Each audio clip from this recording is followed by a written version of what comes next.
کم عمر نوکرانی سے پیاس بجھائی۔ میرا نام عامر ہے۔ میرے گھر میں میرے والد اور والدہ رہتے تھے۔ ایک بڑی بہن تھی جس کی شادی ہو چکی تھی اور وہ امریکہ سیٹل ہو چکی تھی۔ میری امی نے ایک ماسی رکھی ہوئی تھی جو اچھی خاصی عمر کی تھی۔ وہ اپنی ساتھ اپنی ایک نواسی کو لاتی تھی جس کی عمر 15 سال تھی۔ اس ماسی کی بیٹی فوت ہو چکی تھی جس کے بعد اس کی نواسی کی پرورش کی ذمہ داری اس پر آن پڑی تھی۔ پھر کچھ ہی مہینوں میں وہ ماسی اور اس کی نواسی ہمارے گھر میں ایڈجسٹ ہو گئی اور ہم نے ان دونوں پر بھروسہ کرنا شروع کر دیا۔ میں ویسے تو اچھا خاصا شریف لڑکا تھا۔ میرے والد ایک بزنس مین تھے اور ان کا بزنس پورے پاکستان میں پھیلا ہوا تھا، جس کی وجہ سے وہ اکثر کسی نہ کسی شہر جاتے رہتے تھے۔ میری امی کا گھر بھی دوسرے شہر میں تھا۔ ایک بار ایسا ہوا کہ ابو کو اپنے بزنس کے لیے دوسرے شہر جانا تھا۔ اسی شہر میں امی کا میکا بھی تھا۔ ابا امی کو بھی ساتھ لے گئے تاکہ وہ اپنے والدین اور بھائیوں سے ملاقات کر لیں۔ امی ابو کا یہ دورہ تقریباً 2 ہفتے تک کا تھا۔ مجھ سے بھی پوچھا گیا، مگر اگلے دن میرا یونیورسٹی میں ٹیسٹ تھا تو میں نے کہا آپ لوگ جائیں، میں آپ کے پیچھے آ جاتا ہوں۔ میری بات سن کر امی اور ابا راضی ہو گئے اور میں اپنے گھر میں اکیلا رہ گیا۔ اگلی صبح کا وقت تھا۔ میں ناشتہ کر کے اپنے ٹیسٹ کی تیاری کر رہا تھا تو ماسی اور اس کی نواسی کام کرنے آ گئی۔ میں نے ماسی سے کہا امی اور ابا گئے ہیں دوسرے شہر، تم کو پتہ ہے جو کام کرنا ہے وہ سب کر لو، کوئی بتائے گا نہیں کہ کون سا کام کرو۔ تو مجھے اس نے کہا آپ بے فکر رہو عامر بیٹا، سب کر لوں گی۔ یہ کہہ کر وہ دونوں سب سے پہلے کچن میں برتن دھونے میں مصروف ہو گئی۔ ذرا دیر بعد ماسی کی نواسی جس کا نام زرینہ تھا وہ کام چھوڑ کر بیٹھ گئی۔ میں تھوڑی دیر دیکھتا رہا، پھر ماسی سے پوچھا زرینہ کو کیا ہوا ہے؟ ماسی اس کو بخار ہے، ماسی نے جواب دیا۔ تو تم اس کو کام پر نہ لاتی اور بیمار ہو جائے گی، میں نے ہمدردی سے جواب دیا، جس کو سن کر زرینہ نے انہیں تشکر آمیز نظروں سے میری جانب دیکھا۔ میں اکیلے کیسے اتنا سارا کام کرتی؟ ابھی اور بھی تو گھروں میں جا کر کام کرنا ہے، ماسی نے جواب دیا۔ تم نے اس کو دوا دلائی؟ میں نے ماسی سے سوال کیا۔ نہیں، ابھی گھر جا کر دلاؤں گی، ماسی نے جواب دیا۔ گھر تو تم شام تک جاؤ گی نا؟ میں نے ماسی سے سوال پوچھا۔ جی شام تک ہی جانا ہوگا، ماسی نے جواب دیا۔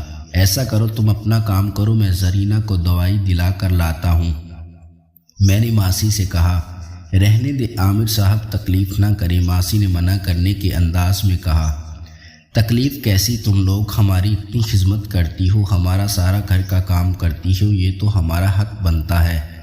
بس تم اپنا کام کرو، میں اس کو ابھی دوائی دلا کر لاتا ہوں۔ یہ کہہ کر میں نے زرینہ کو کہا چلو میرے ساتھ، ایسا نہ ہو کہ کلینک بند ہو جائے۔ زرینہ نے ماسی کی جانب دیکھا، ماسی نے اسے ہاں میں سر ہلایا اور زرینہ میرے ساتھ کار چلی گئی۔ کار میں بیٹھ کر میں نے زرینہ کی گردن پر ہاتھ لگایا اور کہا تم کو تو کافی بخار ہے، تم کو آرام کرنا چاہیے تھا۔ زرینہ نے کوئی جواب نہ دیا اور خاموشی سے سر جھکا لیا۔ ذرا دیر بعد ہم دوا لے کر واپس آ چکے تھے۔ میں نے ماسی سے کہا ڈاکٹر نے اس کو مکمل آرام کرنے کو بولا ہے، تم اس کو گھر چھوڑ کر آنا۔ اپنے دوسرے کام پر صاحب کیسے چھوڑ سکتی ہوں، وہ تو کافی دور ہے، اس کو ہمت کر کے جانا ہوگا میرے ساتھ، ماسی نے جواب دیا۔ ڈاکٹر نے کہا اگر آرام نہ کیا تو دوا اثر نہیں کرے گی، طبیعت اور خراب ہو جائے گی، بہتر یہی ہے کہ زرینہ آرام کرنے دو، میں نے جواب دیا۔ ماسی سوچ میں پڑ گئی، پھر بولی صاحب میں اس کو گھر تو نہیں چھوڑ سکتی، دوسرے کام پر دیر ہو جائے گی، اگر آپ کو برا نہ لگے تو میں اس کو شام تک آپ کے گھر چھوڑ دوں، میں باجی سے بات کر لوں گی، ماسی نے درخواست کی۔ ایک دم میرے دماغ میں تصور بننے لگا۔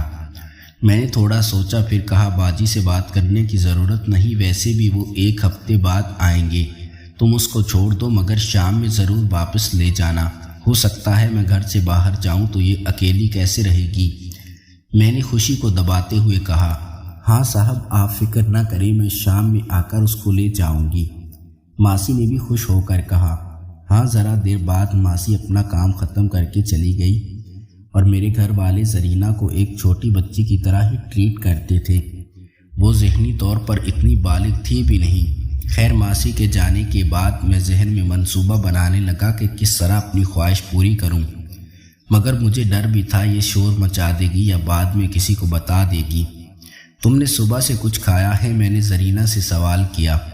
جی تھوڑا سا کھایا تھا، زرینہ نے جواب دیا۔ تم یہاں نہ بیٹھو، یا تو صوفے پر لیٹ جاؤ یا پھر اندر جا کر بیڈ پر لیٹو، ایسے بیٹھی رہو گی تو آرام نہیں ملے گا، میں نے زرینہ کو کہا۔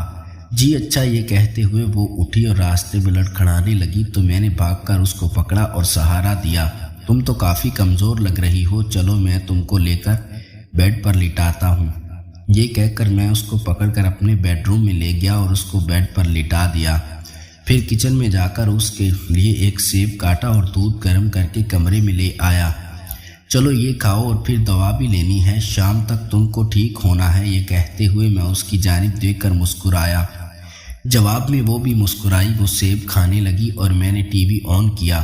میں ایک کے بعد ایک چینل تبدیل کرتا رہا۔ میں نے چینل تبدیل کیا تو ایک نیوز چینل تھا جس پر نیوز آ رہی تھی کہ شہر کے حالات خراب ہو گئے ہیں، ہنگامے شروع ہو گئے ہیں۔ میں نے زرینہ سے پوچھا کہ تمہاری نانی کس جگہ گئی ہے؟ اب کام پر۔ زرینہ کو اس کا اندازہ نہیں تھا، وہ تو بس اپنی نانی کے ہمراہ ساتھ چلی جاتی تھی۔ خیر میں سوچنے لگا کہ ماسی کیسے آئے گی اور کیسے زرینہ کو لے کر جائے گی۔ ابھی میں سوچ رہا تھا کہ اچانک فون کی بیل بجی۔ میں نے بھاگ کر فون اٹھایا تو دوسری طرف ماسی تھی۔ وہ کافی گھبرائی ہوئی تھی۔ میں نے پوچھا تم کہاں ہو؟ تو اس نے جو ایریا بتایا وہ میرے گھر سے کافی دور تھا اور وہاں کے حالات خراب تھے۔ میں نے ماسی سے اس کا پروگرام پوچھا کہ وہ کس طرح آئے گی میرے گھر زرینہ کو لینے، تو اس نے جواب دیا، عامر بیٹا اس وقت تو گھر سے نکلنا جان کو خطرے میں ڈالنا ہے۔ میں نے ماسی سے کہا اگر میرے گھر تک آ سکو تو آ جاؤ اور تم دونوں یہی رکو جب تک حالات ٹھیک نہیں ہوتے۔ ماسی نے میرا بہت شکریہ ادا کیا اور کہا کہ وہ پوری کوشش کرے گی کہ زرینہ کو لینے آ جائے۔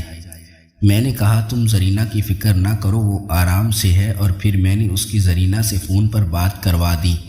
وہ خاصی مطمئن ہو گئی تھی۔ زرینہ اب پہلے سے کچھ بہتر محسوس کر رہی تھی۔